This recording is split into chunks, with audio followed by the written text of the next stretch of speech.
Hello friends, कैसे हैं आप सभी लोग। स्वागत करती हूं आपका एक बार फिर अपने चैनल में। और आज मैं लेके आई हूं आप सभी के लिए बोगनविलिया प्लांट। तो बोगनविलिया प्लांट के बारे में जो भी जानकारी है प्लांट लगाने से लेकर फ्लावरिंग तक के लिए, वो सभी मैं पॉइंट टू पॉइंट आपके सामने रखने की कोशिश करूँगी।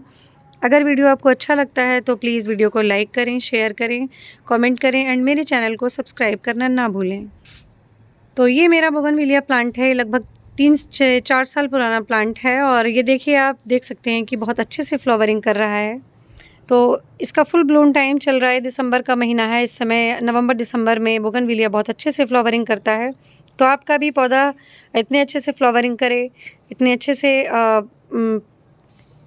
ग्रो करे, जिसके लिए मैं आपको कुछ टिप्स बताती हूँ। तो सबसे पहले तो जब हम कोई पौधा लगाते हैं तो उसके गमले और मिट्टी के बारे में बात करते हैं। जो मिट्टी की तैयारी करनी होती है उसके बारे में। तो सबसे महत्वपूर्ण पॉइंट यही रहता है। तो मिट्टी हम इसकी तैयार करेंगे तो उसमें हम 30% मिट्टी और 30% बालू, और आप थोड़ा-सा इसमें अगर चाहें तो कोकोपीट भी ले सकते हैं। अगर टेरेस पे लगा रहे हैं तो उसका वेट कम करने के लिए पॉट का आपको कोकोपीट भी ऐड करना ठीक रहेगा। और इसके अलावा आप 40 से 50% आप इसमें कंपोस्ट यूज़ कर सकते हैं, जो आपके पौधों की ग्रोथ के लिए और उसके पोषण के लिए अच्छा रहता है। और मिट्टी आपकी बहुत हेल्दी रहती है। गमला आपको बहुत ज़्यादा बड़ा लेने की ज़रूरत नहीं है। ये मेरा पौधा, मैं इसको समय पे प्रून नहीं कर पाई थी। उसके बाद में जब इसमें फ्लावरिंग होने लगी तो मैंने इसको फिर जानबूझकर प्रून नहीं किया। मुझे लालच आ गया, ज़्यादा से ज़्यादा फ्लावरिंग अच्छी लग रही थी इसमें, इसलिए मैंने इसको प्रून नहीं किया। लेकिन आप इसका साइज़ छोटा रख सकते हैं। ये मेरा जो पौधा है ये लगभग 4 फीट का ऊंचाई होगी इसकी। तो इतने बड़े पौधे के लिए मैंने ये 10 इंच का गमला लिया हुआ है। ये शुरू से इसी में लगा हुआ है।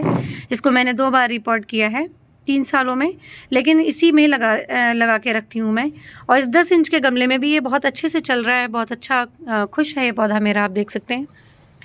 तो आपको बहुत ज़्यादा बड़ा पॉट लेने की ज़रूरत नहीं है। 4 फीट का पौधा भी आपका 10 से 12 इंच के गमले में बहुत अच्छे से चल सकता है। बोगनविलिया के पौधे की जो रूट्स होती हैं उनको बहुत ज़्यादा फैलने की आदत नहीं होती है, उनका स्वभाव रूट बाउंड का रहता है। तो आपको बहुत बड़ा गमला लेने की ज़रूरत नहीं है। उसके बाद हम इसमें फर्टिलाइज़र की बात करें तो ये इसको बहुत हैवी फर्टिलाइज़र की ज़रूरत नहीं होती है, लेकिन फिर भी समय-समय पर आप इसको फर्टिलाइज़र दे सकते हैं। क्योंकि आपने देखा होगा ये बहुत हार्डी प्लांट है, हाईवेज़ पे और पार्क्स में ये लगा रहता है। तो वहाँ इसको कोई रेगुलर ना तो कोई केयर करता है, ना ही कोई इतना समय-समय पर कोई खाद देता है। लेकिन फिर भी आपने देखा होगा ये बहुत ज़्यादा फ्लावरिंग करता है और बहुत अच्छा लगता है ये पौधा। तो इसको बहुत ज़्यादा ऐसा कोई बहुत केयर की ज़रूरत नहीं रहती है। लेकिन फिर भी जब हम गमले में लगाते हैं तो चूँकि वो मिट्टी थोड़ी रहती है और उसमें ज़रूरत रहती है भरपूर पोषक तत्वों की, तो आप इसमें जो खाद यूज़ करेंगे तो एनपीके आप और म्यूरेट ऑफ पोटाश आप यूज़ कर सकते हैं इसमें केमिकल खाद के रूप में। लेकिन अगर आप केमिकल खाद नहीं देना चाहते हैं तो आप इसमें सरसों की खली का फर्मेंट करके जो एक लिक्विड फर्टिलाइज़र बनाते हैं, या बनाना अनियन पील का जो फर्टिलाइज़र बनाते हैं, तो इसमें केले के छिलकों को या प्याज के छिलकों को आप कई 3 से 4 दिन भिगो देते हैं। फिर उसका जो पानी होता है उसको आप 1 मग पानी में अगर भिगोते हैं तो उसको 10 गुना पानी में डाइल्यूट करके फिर वो यूज़ करते हैं। तो वो ये एक आपका ऑर्गेनिक फर्टिलाइज़र रहता है, जो केमिकल खाद से भी आप बच जाते हैं और पौधा भी आपका बहुत अच्छे से ग्रोथ करता है। इसके अलावा आपको 15 से 20 दिन में एक बार इसमें आपको खाद देनी रहती है। इसके अलावा जब ये इंसेक्ट अटैक के लिए आपको एक बहुत केयर करने की ज़रूरत होती है कि उस समय आपको नीम ऑयल का स्प्रे ज़रूर करना है। अगर इस पे इंसेक्ट अटैक हो गया तो धीरे-धीरे पौधा आपका पूरी तरह से ख़राब हो जाएगा। तो उससे बचने के लिए आपको जभी भी लगे कि हाँ, आपके पौधे में कोई इंसेक्ट या कोई कुछ रोग लग रहा है, कोई बीमारी हो रही है पौधे को, तो आप उसमें नीम ऑयल और उसमें आप लिक्विड सोप का ब्लेंड करके फिर उसको पानी में डाइल्यूट करके एक स्प्रे तैयार करेंगे और उसमें उसको आप स्प्रे करेंगे पौधे के ऊपर। तो आपका पौधा जो है वो किसी भी तरह के इंसेक्ट अटैक से बचेगा, और अगर उसमें कुछ भी समस्या आ रही होती है तो वो ठीक हो जाती है। ज़्यादा फ्लावरिंग के लिए आपको इसमें पानी कम देना चाहिए।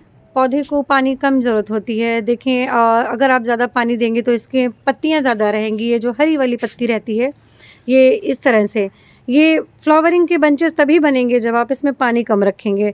बरसात के महीने में आप देखते हैं आपका पौधा बहुत अच्छे से ग्रो कर रहा होता है, बहुत जल्दी-जल्दी ग्रोथ होती है, लेकिन उसमें फूल नहीं होते हैं, पत्तियाँ ज़्यादा होती हैं। वो इसी वजह से क्योंकि उस समय पानी ज़्यादा रहता है, मॉइस्ट रहती है मिट्टी, तो फूल नहीं आते हैं, लेकिन पत्तियाँ बहुत ज़्यादा होती हैं। तो ज़्यादा से ज़्यादा फूल पाने के लिए आपको इसमें पानी बहुत लिमिटेड मात्रा में देना होगा।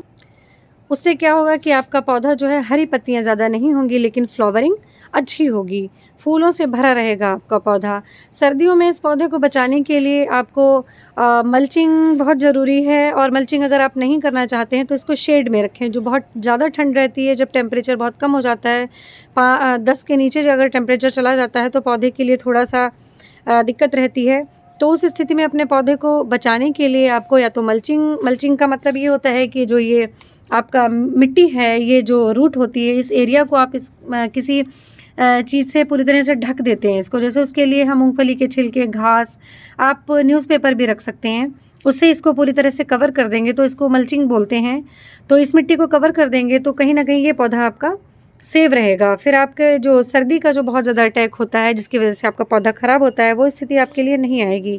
अगर आप ऐसा नहीं कर सकते हैं या नहीं करना चाहते हैं तो आप इसको शेड में भी रख सकते हैं, और इस तरह से भी आपका पौधा जो है बहुत सर्दी में ख़राब होने से बच जाएगा। यही चीज़ आप इसको उसमें बारिश के मौसम में भी कर सकते हैं। जब बहुत ज़्यादा पानी बरसता है, बहुत ज़्यादा बारिश होती है, तो इसमें पानी बराबर भरा रहता है, तो उसमें रूट रॉट की समस्या होने की संभावना रहती है। तो उस समय भी आपके ड्रेनेज होल तो वैसे भी बेसिक चीज़ है, जो ड्रेनेज होल बहुत अच्छा होना चाहिए। पानी जो है अच्छे से निकलना चाहिए, कभी भरा ना रहे पॉट में। लेकिन इसके साथ-साथ लगातार की बारिश में आपको खुले में नहीं रखना चाहिए। अगर लगातार की बारिश में आप कितना भी ड्रेनेज होल अच्छा होगा, पानी फिर भी भरा रहेगा और मिट्टी गीली ही रहेगी, तो उस स्थिति में आपका पौधा जो है रूट रॉट की संभावना आशंका रहती है, पौधा आपका ख़राब हो सकता है। तो उस समय आप इसको शेड में ही रखें, और पानी इस पे ज़्यादा नहीं रहना चाहिए। वाटरिंग कम ही करें, हो सके तो उस समय ज़्यादा ना करें। वाटरिंग करने के लिए सबसे पहले ध्यान देने की ज़रूरत है कि आप इसकी मिट्टी चेक कर लें। कम से कम 1 से 2 इंच मिट्टी इसकी जो है वो सूखी होनी चाहिए, उसके बाद ही आप इसमें पानी दें। इसके ग्रोथ और फ्लावरिंग टाइम में इसको थोड़ी खाद की नियमित ज़रूरत पड़ती है। वैसे अगर आप इसको बहुत ज़्यादा खाद नहीं देते हैं तो भी चलता है, लेकिन फ्लावरिंग टाइम में आप खाद देंगे तो अच्छा रहेगा, पौधा अच्छे से फ्लावरिंग करेगा। लेकिन इसका जो डोरमेंसी पीरियड होता है, इधर अप्रैल टू जून, जब ये पौधा बिल्कुल भी फूल और पत्ती भी बहुत कम रहती हैं या ना के बराबर रहती हैं, बिल्कुल ऐसे लगता है जैसे पौधा सूख गया है, लेकिन असल में वो डोरमेंसी में चल रहा होता है। या फिर अभी ये बहुत ज़्यादा सर्दी पड़ेगी जब जनवरी-फरवरी में, तब ये पौधा अपने फूल और पत्तियाँ गिरा देता है। तो ये जो डोरमेंसी पीरियड चल रहा होता है, उस समय आप इसमें कुछ भी खाद ना दें। और जब फ्लावरिंग टाइम आता है या फ्लावरिंग फूल लेने की तैयारी हम कर रहे होते हैं, उस समय जब शुरुआत में, तब एक बार खाद दें, और बाकी 15 से 20 दिन के अंतर पे आप इसको, चाहे आप केमिकल खाद दे रहे हैं, चाहे आप घर में बनी हुई ऑर्गेनिक खाद, कंपोस्ट, या फिर सरसों की खली का लिक्विड, या बनाना पील फर्टिलाइज़र जो भी आप बनाते हैं, तो उसको आप दे रहे हैं, तो ये 15 से 20 दिन के अंतर पे आप इसको दे सकते हैं। और इस तरह से आप देख रहे हैं कि मैं भी यही करती हूँ, तो इस तरह से मेरा पौधा पूरी तरह स्वस्थ रहता है और अच्छे से फ्लावरिंग भी करता है। तो ये सारे टिप्स आप सभी के लिए थे। वीडियो पसंद आए तो प्लीज़ लाइक ज़रूर कीजिएगा, शेयर एंड कमेंट भी कीजिएगा, और मेरे चैनल को सब्सक्राइब ज़रूर कर दीजिएगा। Thank you so much.